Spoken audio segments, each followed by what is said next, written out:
également dans ce film Henri Cohen, bonsoir. Bonsoir. Vous, en revanche, vous avez déjà un peu plus l'habitude de vous frotter à ce genre comment dirais-je, de cérémonial.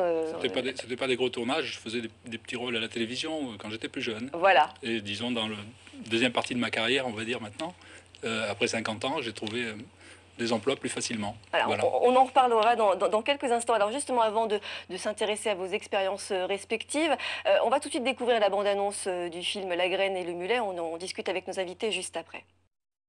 Henri Cohen, comment il arrive selon vous à cerner ces personnages et à dire, bah tiens, Laïla, justement, elle va interpréter Lydia. Nadia, vous, c'était Sarah.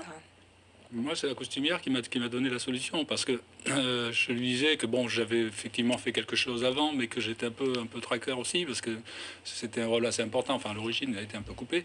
Et elle m'a dit... Vous jouez, comme on précise, l'adjoint au maire, ce qui n'est quand même pas rien. Oui, mais disons que là, il y a 3 minutes dans le film, disons, c'est plus quelques apparitions dans la scène finale, hein, qui a duré 1 mois à tourner quand même. Donc, vous connaissiez déjà un petit peu ce monde du cinéma, hein. Vous aviez fait quelques films quand vous étiez un petit peu plus jeune, de téléfilms surtout.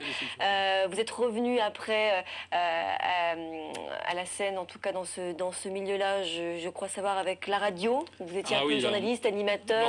Lorsque Mitterrand, c'était en 81, voilà, lâché les radios, on s'est exactement. engouffré tous les comédiens qui avaient du mal, puisque j'étais jeune comédien à l'époque, et là j'en voulais plus que maintenant.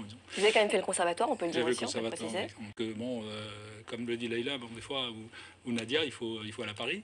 Et donc, quand on est à Montpellier, il faut se faire l'aller-retour pour aller voir le casting, puis aller retourner voir le metteur en scène, parce que dans le métier, c'est comme ça. Alors du coup, ça fait 2-3 allers-retours. À la fin, c'est pas rentable. Ouais. Alors non, on peut avoir des rôles qui sont pas rentables. C'est pour ça qu'on est obligé, des fois, on est amené à refuser, parce que c'est pas toujours faisable. Voilà. Vous décidez aussi de vous lancer encore un peu plus ou pas? Disons que je fais comme Laïla, je surfe sur la vague. Voilà. Elle va surfer bien.